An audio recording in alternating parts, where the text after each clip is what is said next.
Passemos cedo, não passemos fundo. Mas cedo nós passemos muito. Agora nós estamos na esperança, porque o homem falou que vai botar água, inclusive tem esse negócio da transposição, né? E a gente acha que se vier essa água, é uma felicidade para nós, que a gente não vai passar mais aquela sede, aí Deus vai ajudar, que ela vem logo e eu aproveito um pouquinho, né?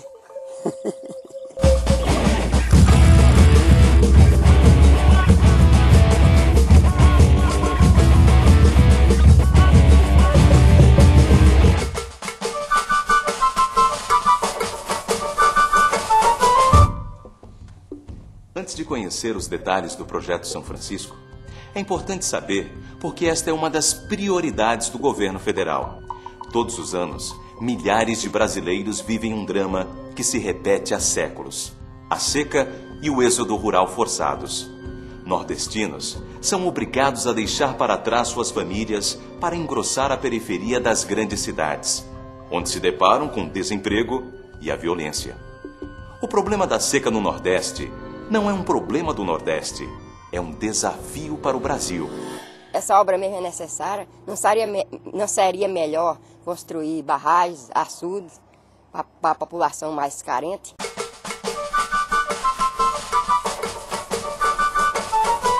Até se decidir pela integração do Rio São Francisco com bacias do Nordeste Setentrional, o governo federal estudou várias possibilidades: açudes, poços, cisternas. Mas todas estas formas são precárias como fonte de água permanente para abastecer centros urbanos. Nenhuma delas garante segurança hídrica à população. Nos açudes, por exemplo, a cada metro cúbico guardado, 3 se perdem com a evaporação. Para controlar o volume e evitar que os açudes salinizem, apenas 22% da água pode ser utilizado para consumo, mesmo no período da seca. Os poços também não são solução. Mais de 53 mil poços já foram perfurados no Nordeste Setentrional, mas o alto teor de sais e outros minerais muitas vezes tornam a água imprópria para beber. Cisternas são uma alternativa válida para a população dispersa, mas não solução final. Além do que, sem o uso higiênico, elas correm risco de contaminação. A ideia da integração de bacias não é a mais simples, mas é a solução realmente eficaz para garantir segurança hídrica nos centros urbanos. Essa obra não vai piorar a situação do meu rio, não? É verdade, nosso rio está morrendo. Por que não revitalizar primeiro, para depois transpor?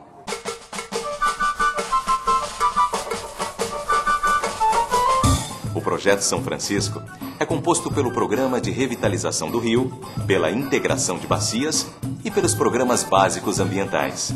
Contém ainda projetos complementares, como Água para Todos e os sugeridos pelo Atlas do Nordeste.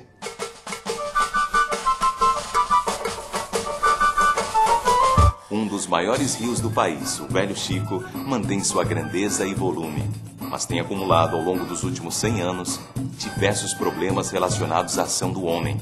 Um deles é a poluição através do agrotóxico das plantações e dos esgotos das diversas cidades ribeirinhas. Outro problema é a derrubada das matas nas margens, que faz com que o rio se espalhe, derrubando os barrancos e formando bancos de areia que prejudicam a navegação e o habitat dos peixes. Foi para combater esse processo de degradação que o Ministério da Integração e o Ministério do Meio Ambiente deram início ao maior programa ambiental já realizado numa bacia hidrográfica brasileira. Até 2010, serão investidos mais de 1.374 bilhões neste trabalho que combate, um a um, todos os pontos críticos.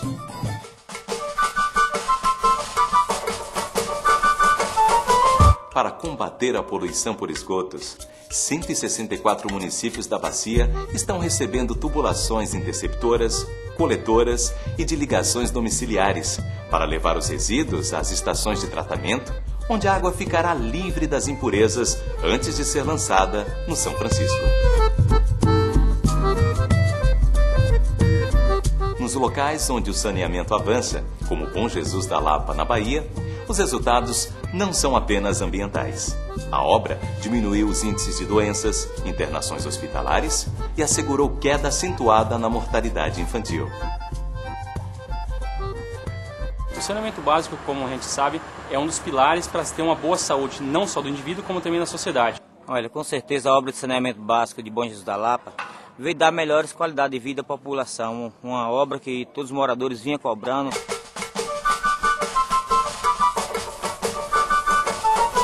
Para repor a vegetação ciliar e controlar a erosão nas margens, estão sendo aplicados vários métodos, entre eles o da biotecnologia, que aproveita recursos naturais da região e mão de obra local.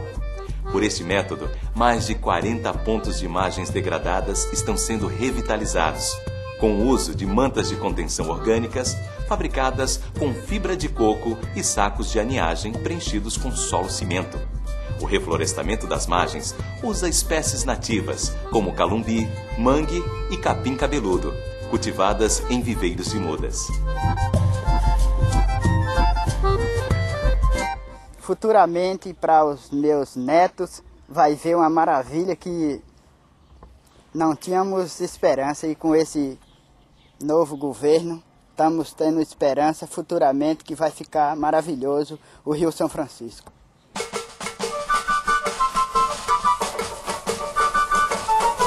Para recuperar a profundidade do rio, estão sendo retirados em diversos pontos bancos de areia que se acumularam ao longo do tempo. O rio mais profundo recupera o ambiente para a reprodução dos peixes e assegura as condições de navegação. A dragagem começou entre Botirama e a entrada do Lago de Sobradinho. Ao final, vai retomar o funcionamento do antigo trecho da hidrovia do São Francisco, permitindo maior rapidez e menores custos na logística do escoamento da produção do Oeste Baiano. As sacas que vêm de Barreiras através da rodovia, por exemplo, poderão descer em Botirama pela hidrovia e seguir de Juazeiro por ferrovia até o porto de Aratu. Além deste programa de revitalização do Velho Chico, que é contínuo, o projeto São Francisco inclui a integração de bacias. E aí, moça, essa obra não vai mudar o curso do rio, não? Será que essa obra vai dar certo? Se vai trazer alguma coisa de boa para nós?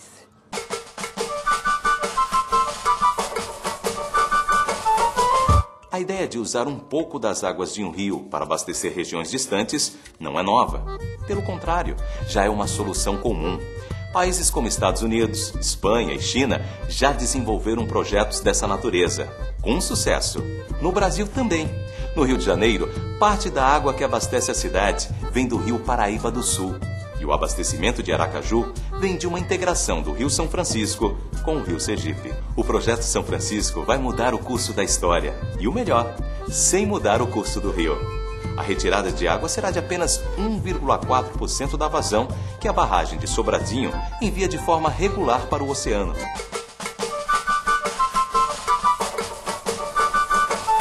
A integração de bacias já começou a sair do papel. O Exército Brasileiro e empresas privadas iniciaram as obras dos canais que seguirão por 2 eixos. O eixo leste, saindo de uma tomada de água no Lago de Itaparica, em Floresta, interligará o São Francisco com o Rio Paraíba, o Rio Ipojuca e com açudes da Paraíba e Pernambuco.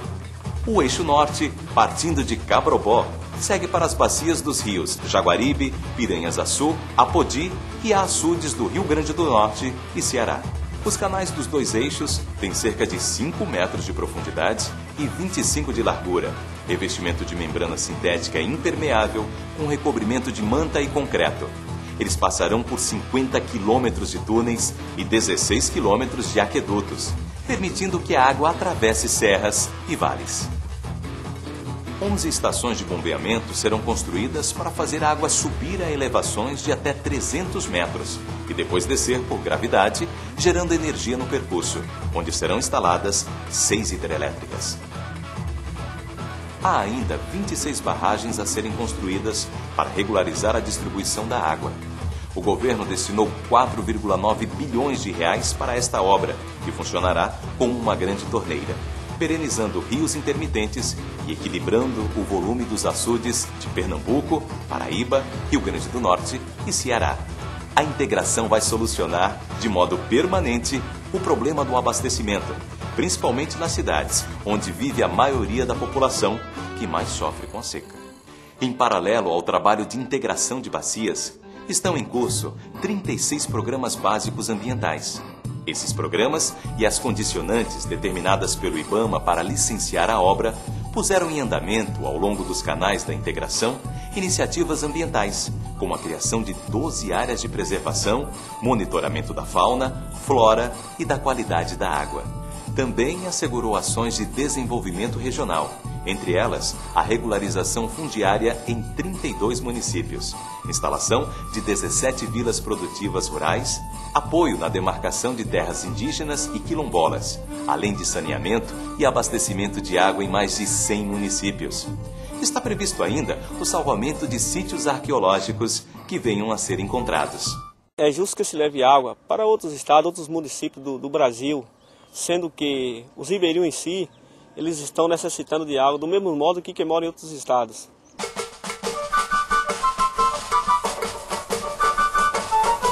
Enriquecido por debates, o projeto São Francisco se tornou cada vez mais abrangente. Foi criado o Água para Todos.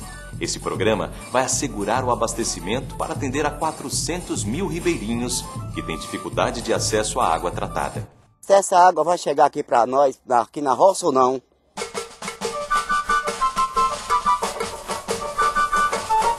Outro público contemplado são as famílias que formam núcleos espalhados por áreas distantes e de difícil acesso na zona rural.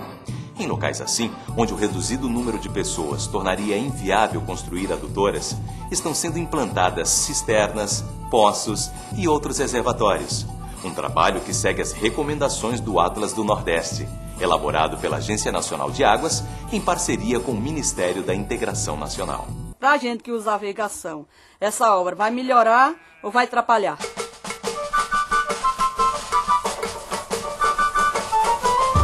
Um dos pontos altos do projeto São Francisco é que, além de revitalizar o rio e levar água para milhões de brasileiros, é um projeto que não traz prejuízos para ninguém, nem mesmo para os chamados estados doadores, aqueles que integram a bacia, mas não serão beneficiados diretamente pela integração. No caso de Minas, a captação vai ocorrer centenas de quilômetros depois de o rio ter deixado o território mineiro. Para Bahia e Pernambuco, a tomada de água vai ocorrer depois da barragem de Sobradinho, um trecho cuja vazão já é regular, portanto, sem risco de afetar a navegação, os projetos de irrigação ou o abastecimento das cidades ribeirinhas. Alagoas e Sergipe não serão afetados, porque a vazão nesses estados também é regulada pelas represas da Chesf. Como você viu, o projeto São Francisco é maior do que qualquer polêmica que se faça em torno dele. Ousado, grandioso, é digno de um país que se pretende mais próspero e menos desigual. Um país que cabe a cada um de nós construirmos desde já.